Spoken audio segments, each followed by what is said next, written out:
Hi, I'm really glad you're here. This is an original Tales First story. If you enjoy family drama with a little mother bear energy, then you are in the right place. Alright, let's get into it. On the bus, my 6-year-old clutched my hand and whispered, "Mama, I'm scared." I asked why. She nodded toward the floor and whispered, "There's something under the seat." I looked and froze in horror. I didn't cry. I did this. The next morning, my in-laws regretted everything. We call the van the bus. Not because it's actually a bus, because it's not. It's a minivan with questionable carpet and a smell that can only be described as cracker dust and old emotions. But when you have 4 kids, you stop pretending you drive a car and start accepting you operate public transportation. That Sunday, I was the driver. I'm always the driver. I tell myself it's because I'm responsible. The truth is, I can't handle other people braking. And also, if I'm in control of the wheel, I can't blame anyone else when my life goes off the road. My name is Lauren, and I was coming home from visiting my ex-in-laws. Yes, ex-in-laws. And yes, that sounds as exhausting as it is. My ex-husband's parents, Patricia and Thomas, were the kind of people who like to refer to themselves as family-oriented, which is a fancy way of saying they believed their opinions should be considered a natural law. Family is everything, Patricia liked to say, with the same tone people use to say, oxygen is necessary. I went anyway, because they were still the grandparents, because my kids loved them, because I was tired, because it felt easier than the fight that always followed the word no. I had 4 kids in the back.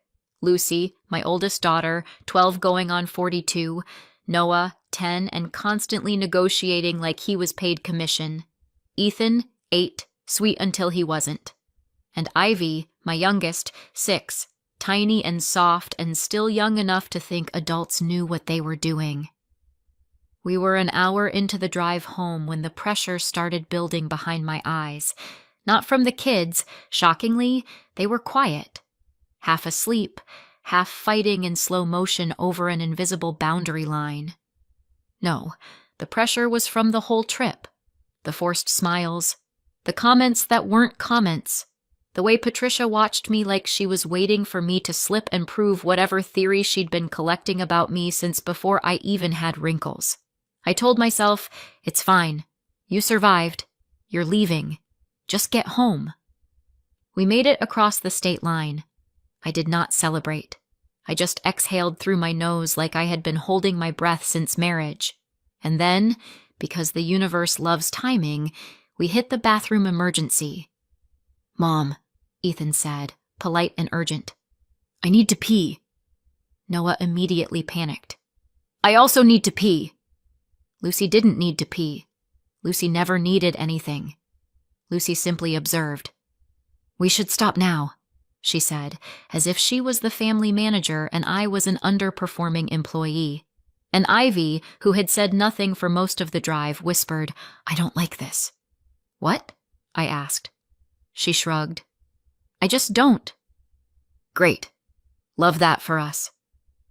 I took the next exit and pulled into a gas station that looked like it had been built specifically for people in crisis. Bright lights, too many windows, and a parking lot full of exhausted parents performing miracles with minimal caffeine. Bathroom trip complete, snacks acquired, children reassembled like little chaotic dolls. We climbed back onto the bus, my minivan, and I did the head count on autopilot. Lucy, Noah, Ethan, Ivy. Doors shut. The world outside went quiet. I slid the key in, ready to leave, when Ivy reached forward. She clutched my hand so hard it hurt and whispered, "Mama, I'm scared." My chest tightened. I kept my face neutral. "Why?" I whispered back. Ivy didn't look at me. She nodded toward the floor and whispered, "There's something under the seat." A second passed where my brain tried to make it normal. A toy. A sock. A spider. But Ivy's fingers didn't let go, so I didn't start the car. I turned like I was checking a seatbelt and said softly, "Nobody move. Don't touch anything." Lucy's head snapped up. "Mom?" "Just buckle," I said. "Now." Noah leaned forward, already trying to see. Ethan went silent. I unbuckled and crouched between the rows, my knees cracking like a warning, and reached under Ivy's seat. My fingers hit something that wasn't floor. A bag. Not dropped. Not slid. Wedged up into the rails like someone had put it there on purpose. I pulled it out just enough to see it clearly. Then I unzipped it. Just enough. I looked. And I froze in horror. I didn't scream. I didn't cry. I didn't even breathe right for a second. Because the kids were watching. Because Ivy was shaking. I zipped it shut with hands that suddenly didn't feel like mine and shoved it out of sight. Lucy stared at me like she was memorizing my face. "What is it?" Noah whispered. "Nothing," I said too fast. "Nobody looks. Nobody touches." My voice came out calm anyway, like it belonged to someone braver. I smiled at them, too bright, too wrong, and said, "Okay, seatbelts." Click. And then I got behind the wheel and said, "We're going." "To home?" Ivy asked. "Yes," I said. "To home." I pulled out of the gas station lot and turned the van around. No explanation. No dramatic speech. Just a hard, clean turn. As if my body had decided for me, not one more mile in the wrong direction. And then I drove. Fast enough to feel the sweat start under my hairline. Slow enough not to get pulled over. My hands were slick on the steering wheel. I kept checking the mirrors like I expected sirens to appear out of nowhere. Every mile felt too slow. I didn't tell the kids anything. I couldn't. I didn't even let myself think the word for what I'd seen. I just drove like I could outrun the consequences. A few minutes later, we crossed back over the state line. No border checkpoint. No gate. Just a sign and a change in the way my lungs finally remembered how to expand. I pulled into the first safe lot I saw. Bright lights, other cars, cameras. I parked. And only then did I realize I had been holding my breath. Sweat cooled on my neck. My heartbeat hammered like it had been doing cardio without me. The kids were quiet now. Even Noah. Lucy stared at me like she was filing a report. Ethan hugged his backpack. Ivy pressed her forehead against the window. Relief hit me. Thin. Fragile. Because I still hadn't said the words out loud. And if you're wondering why I turned around without a word, you have to understand what my ex's parents were capable of long before that day. I met Brian at university. Not in a romantic, we bumped into each other and dropped our books, and then fate played a violin way. More in a practical, we were both broke and stressed, and he offered me half his sandwich way. He was steady. That was his whole thing. When everyone else in our circle was dramatic, changing majors every semester, dating people with red flags like it was a hobby, Brian just existed. He studied. He worked part-time. He remembered to pay his parking tickets. He listened when I spoke, which, after growing up in a family where everyone spoke over each other like it was competitive sport, felt like intimacy. He had one constant, though: his parents. Patricia and Thomas lived in another state, his hometown. The place he talked about like it wasn't just geography, but a responsibility he carried. "My parents need me," he'd say casually, like other people said. "I have to do laundry." At first I thought it was sweet. Then I met them. Patricia had the kind of smile that looked warm until you realized it never reached her eyes. Thomas was quieter, the type to let Patricia do the talking, but still somehow make you feel judged through silence. They were polite. They were friendly. They were also, immediately, concerned. About me. About my family. About how far Brian lived from them. As soon as our relationship became serious, they treated it like a detour. "You'll finish school and come back," Patricia would say to Brian like it was already decided. To me, it was subtler. "We're sure she's nice," she'd say, with the pause that means the opposite. "But you belong here." They were old-fashioned in a way that made my skin itch. The wife should follow the husband. The son should come home. The family should stay close. And in their minds, I wasn't just dating their son. I was the reason he wasn't where they wanted him. Brian didn't argue. Not because he agreed, because he didn't argue with them. Ever. He'd learned early that peace was purchased with compliance. We got married anyway. We built a life where we were. Jobs, mortgage, a house that always needed something fixed. Then kids. 4 of them. Because apparently my coping mechanism is escalating responsibilities until I can't think. Lucy came first. Sharp, observant, born with the face of someone who already disapproved of our choices. Then Noah, who came out negotiating. Then Ethan, sweet and sensitive, my emotional barometer. Then Ivy, my soft little shadow. Brian was a great dad, present, patient, the kind who could braid hair while making pancakes and not complain. I thought we could handle the in-law problem. I thought love and distance would be enough. It wasn't, because they didn't stop. They just adjusted. Brian had a sister, Samantha, who lived closer to Patricia and Thomas. Samantha was the golden child, the favorite. She could do no wrong. She could drop commitments, make mistakes, disappear for months, and still receive praise. Brian, meanwhile, was the good son, the reliable one, the one who was expected to fix what wasn't working. When Patricia and Thomas needed something, it wasn't a request. It was a test. If Brian said no, he wasn't just refusing money or time. He was failing love. So he didn't say no. At first it was small, a few $100 for a car repair, help with a medical bill. Just until next month. Then it became constant, the same cycle. New crisis, same expectation. And we had 4 kids. 4 kids isn't theoretical. 4 kids is groceries and shoes and school fees and the kind of exhaustion that sits in your bones.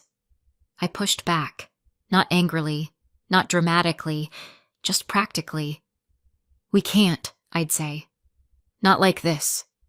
Brian would sigh.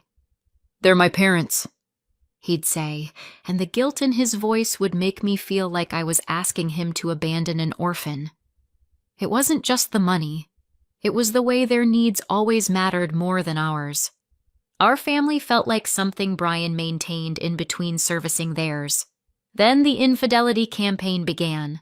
To be clear, I have never cheated on him in my life, but my in-laws did everything they could to convince him otherwise. It started with concern. From what I know, Patricia would say sentences like, "We don't want to worry you, but..." and so on. Then it upgraded.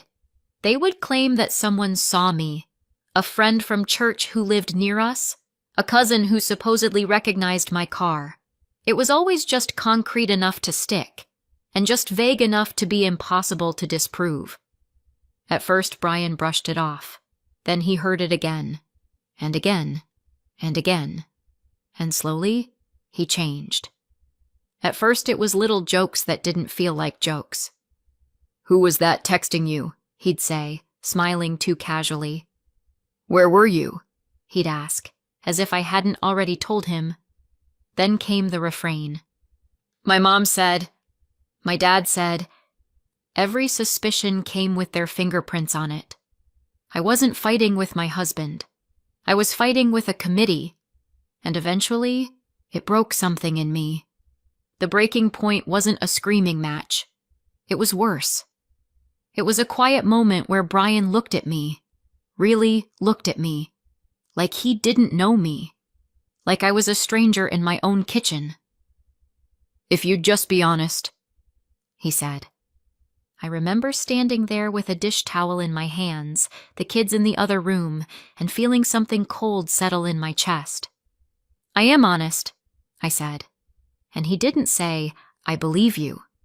He said, "My parents wouldn't lie." That was it. Not because I didn't love him, because I couldn't live with someone who trusted his parents more than he trusted the woman raising his children. I drew the boundary. Either you trust me, or you don't get to be my husband. He couldn't cut his parents off. Not then. So I left. The divorce wasn't a war. It was a slow, sad agreement that we were bleeding out and pretending we weren't. Afterward, we co-parented. Cold, functional, professional. From what I know, Brian still sent his parents money. Like a lot of money. He still defended them. Still tried to keep peace. I told myself I could manage it, that the kids deserved grandparents, that I could tolerate Patricia's smile and Thomas's silence for a few weekends a year.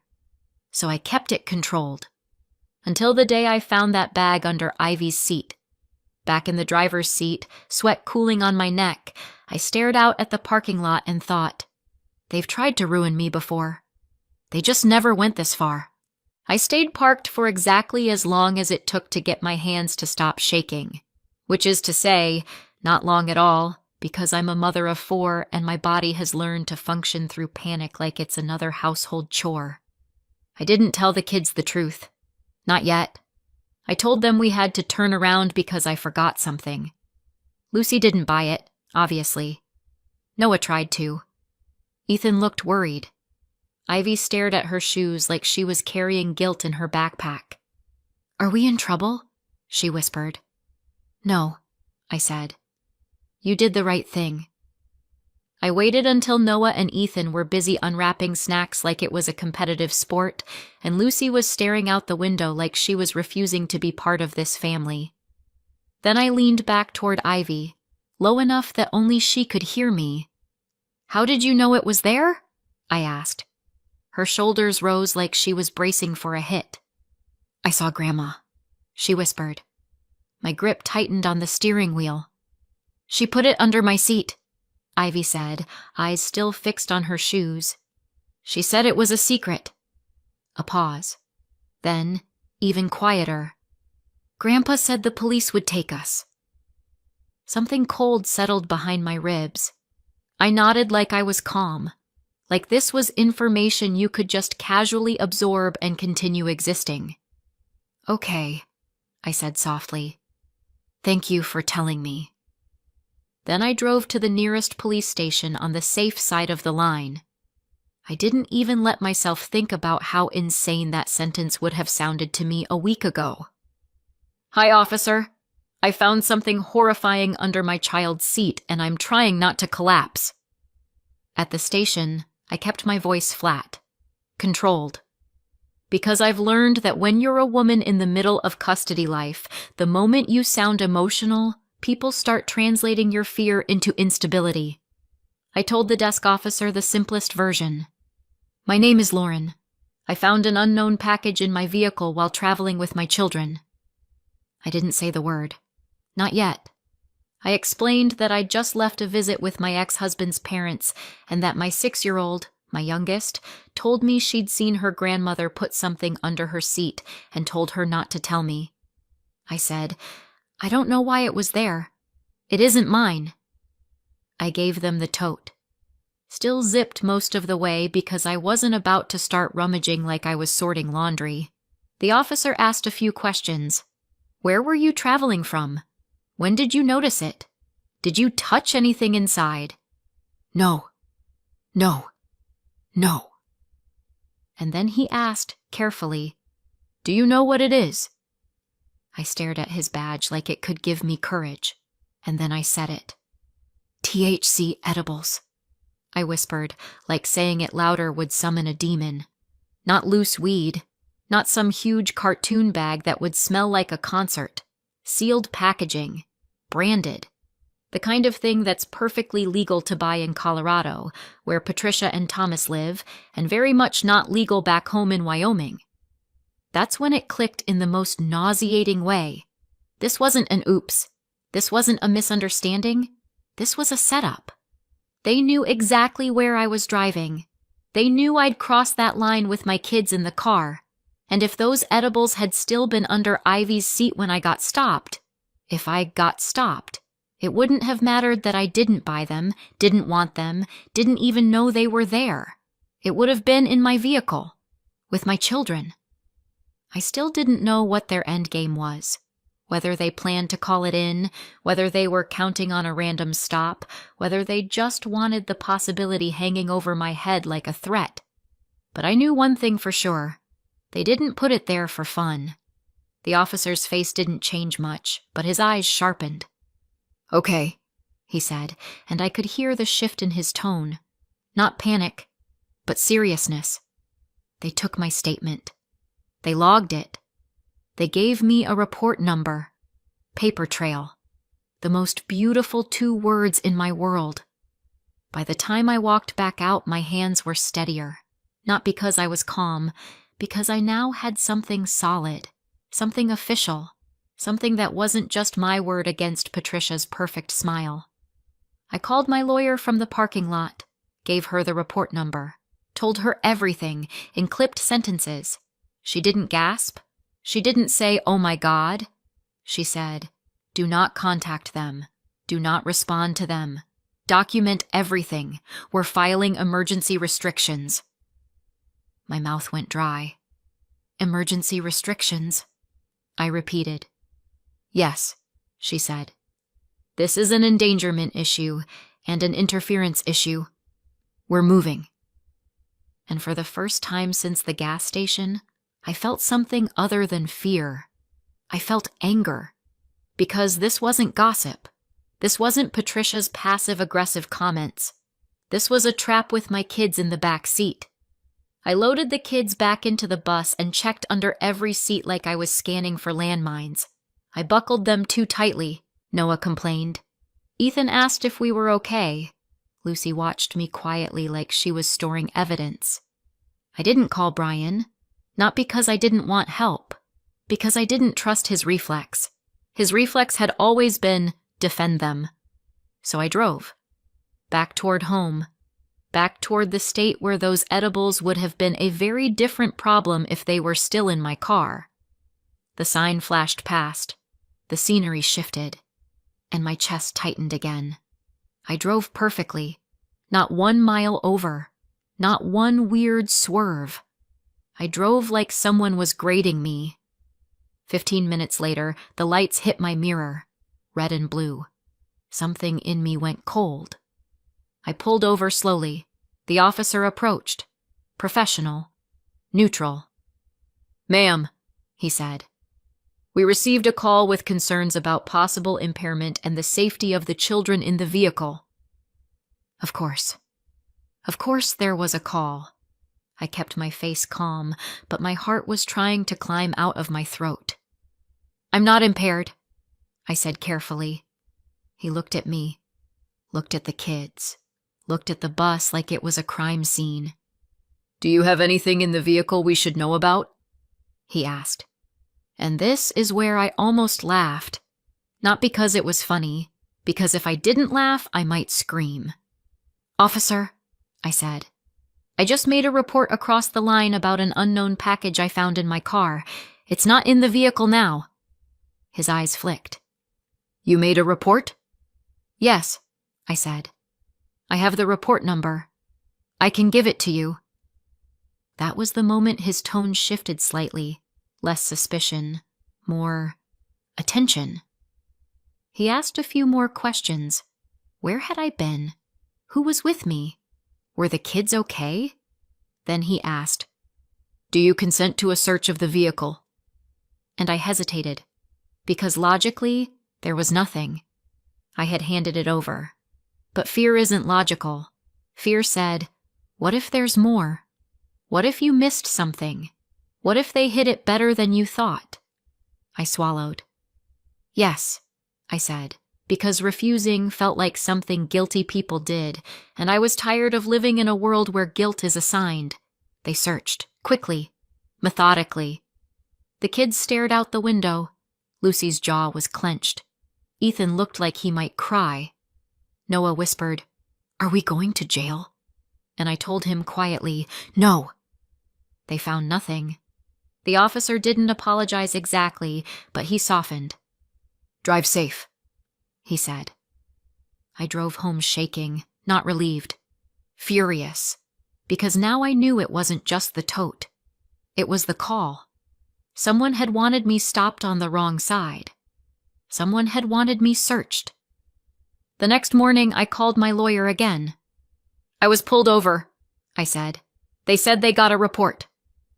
There was a pause on the line.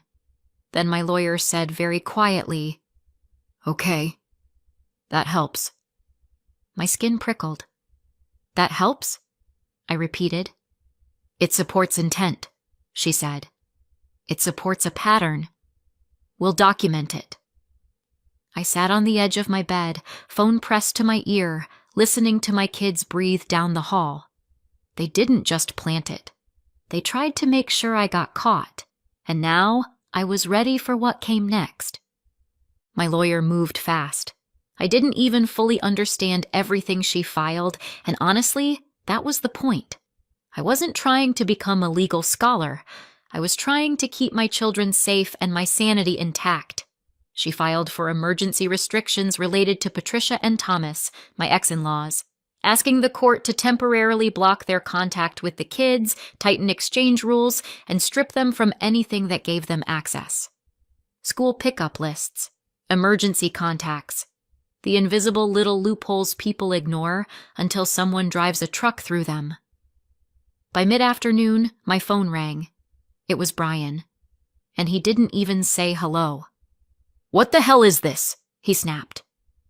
I stood in my kitchen, one hand on the counter like I needed it to hold me upright. "What?" I said. "Is what?" "Don't do that," he said. "I got paperwork.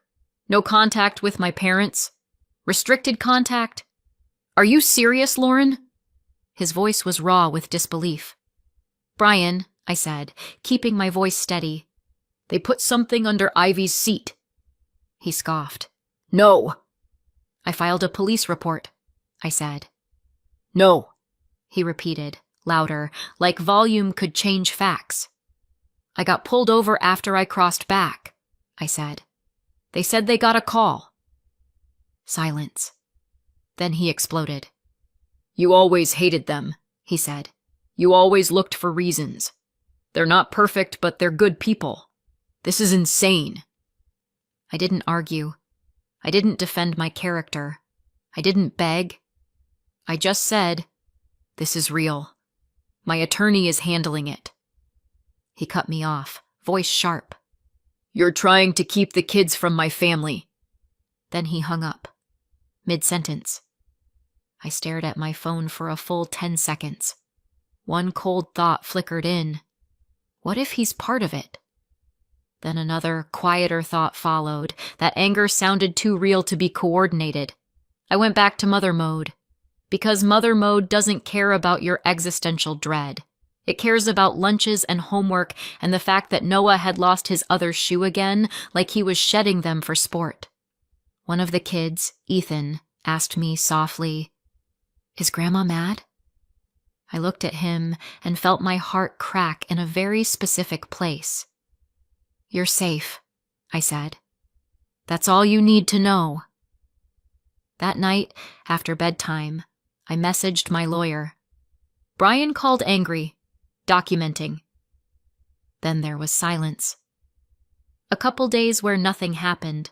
No texts from Patricia, no calls from Thomas, no flying monkeys, just the feeling of being watched by the calendar. I started to think, irrationally, maybe it was over. Maybe the legal filing scared them into disappearing. Maybe the universe, for once, was done with me. Then, 3 days later, there was a knock at my door. I opened it and found Brian standing there, pale, like he hadn't slept, like someone had reached into his chest and rearranged his beliefs. My first instinct was defensive. "What?" I said flatly. "Do you want?" He didn't argue. He didn't accuse. He just held out a piece of paper. A printout. "Lauren," he said, and his voice sounded wrong, too quiet. "I went to their house." I didn't move. "I asked them," he said. "I asked them straight." He swallowed hard. "And they tried to justify it." I felt my heartbeat slam once. Heavy. He held the paper out again. "I have access to their accounts," he said, like it was a confession in itself. "I've been paying things for them for years. Bills, orders, whatever they can't manage. I know their logins." Of course he did. Of course the dutiful son had the keys to the kingdom. "I checked," he said, and now his voice shook. "I checked their purchase history." He pointed to a line on the printout. A date. A product name. A brand. A quantity. A location. All matching the thing I hadn't wanted to say out loud. "They bought it," he whispered. "Right before your visit." I took the paper with fingers that didn't feel like mine. Then I pulled out my phone and opened the photo I'd taken at the police station. Just the corner of the packaging, enough to prove I wasn't imagining it. I compared them. Same branding, same type, same disgusting little confirmation that reality was real. I looked up. Brian was watching my face like he needed to see the truth land in someone else's eyes so he could believe it himself. "They admitted it?" I asked, voice thin. He nodded once. "They said," he swallowed, "they were trying to protect the kids." A laugh almost came out of me, not because it was funny, because it was obscene. Brian's face tightened like something inside him had snapped into place. "If they could do this," he said, and his voice went hard, "what else have they done?" He looked at me like he was seeing our whole marriage in reverse. The money fights, the accusations, the committee in our living room. He shook his head. "I believed them," he said, and the shame in his voice was raw. "For years." He stood there on my porch, pale and wrecked, holding the last thread of the life we'd had. "I'm done," he said finally. "I'm done with them." I didn't know what to say. He didn't ask for forgiveness perfectly. He didn't deliver a polished apology. He looked like a man who'd just realized his parents weren't safe people. "I can't fund them," he said. "I can't protect them. I can't let them near the kids." Then he turned and walked back to his car like he couldn't stay in my doorway another second without collapsing. I closed the door and stood in the quiet holding the paper. The fight hadn't ended, but it had changed shape, and somewhere deep in me, under the fear, a different feeling started to rise. Relief. 6 months later, Patricia and Thomas don't get to play grandparents anymore. The DA charged them with tampering with physical evidence and false reporting. They took a plea. 18 months probation, 200 hours community service, $2,500 in fines and fees, and a no-contact order that covered me and the kids. Brian filed his own motion to add Patricia and Thomas as restricted contact in the parenting plan. The judge signed it. No unsupervised contact, and they were removed from all school pickups by emergency lists. Brian apologized the way I'd needed for years. Not, "I'm sorry you felt this way." Not, "My parents meant well." Just, "I believed them over you." He asked if we could ever try again. I told him the truth. "I forgive you, but I'm not rebuilding the marriage." And it turns out forgiveness doesn't always mean going back.